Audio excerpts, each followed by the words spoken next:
The 4th of June 1990 saw the beginning of something indescribable. It was the beginning of the close relationship between my twin sister and I. Our bodies laying side by side in a hospital bed showed the beginning of something that would turn into an inseparable bond, identifying our sense of connection and belonging to each other. We watched TV together, we wore the same clothing but different colours, we went to sleep together, and we had an unbreakable relationship that nothing could dismantle. Before we knew it, we were starting our first day at school. Although it was a new experience, new people and new surroundings, we knew we would be fine because we had each other. Graduation from primary school was upon us, where we could choose our outfits for the night. I chose the most tomboy outfit I could get away with, and my twin dressed like a typical feminine 12-year-old girl. The choices we made that night demonstrated our sense of self and individuality. It was then we realized no matter how different two people can be, it doesn't change the indescribable relationship and closeness we shared with each other. We then journeyed on to high school, where we were placed in the same classes. I felt like I belonged as my classmates shared the same interests as my twin and I. It was like an extended family. By the end of Year 12, when graduation came around, Year 12 graduation was a moment of mixed emotions and confusion, because after schoolies, my twin and I took a step in opposite paths. It was like coming to an intersection. I found myself going left and my twin right, with a massive truck separating our chosen pathways. I tried to forget about that and went to schoolies. This time in my life, I felt a different sense of belonging.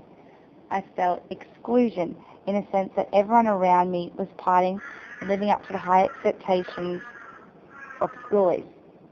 I, however, was dealing with something that was damaging me emotionally.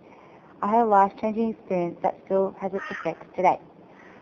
The only thing that got me through this time was my twin. We had to deal with 5 family deaths this year, so we were immune to bad things happening to us. It's not until something like this happens that you start to think more about your own choices and how you accept them. I would have dwelled on what happened every day, but instead I made a choice to use these experiences and make every day worthwhile. The only thing my twin would say to me to overcome the bad things was, there is always someone out there who is worse off than you. Experiencing what I have since my twin and I were old enough to understand things, I feel I've become a more independent and confident person. The transition from high school, where my twin was with me every step of the way, to university, where I didn't know a soul, forced me to gain initiative and independence and a sense of self in a way where it is now just me taking on the world. Today I am inspired and capable to fulfill my goals and challenge myself. I am in a sense living a choice biography. The experiences I have faced in my life so far have allowed me to make certain choices that are self-determined. I made decisions that were different to that of my twin. However, by exerting agency in my life, I am able to stand on my own 2 feet, feel as though I belong, and still remain best friends with my twin. Today, while studying at different universities, we no longer live with each other, but still maintain the unbreakable relationship we have always had. Fuck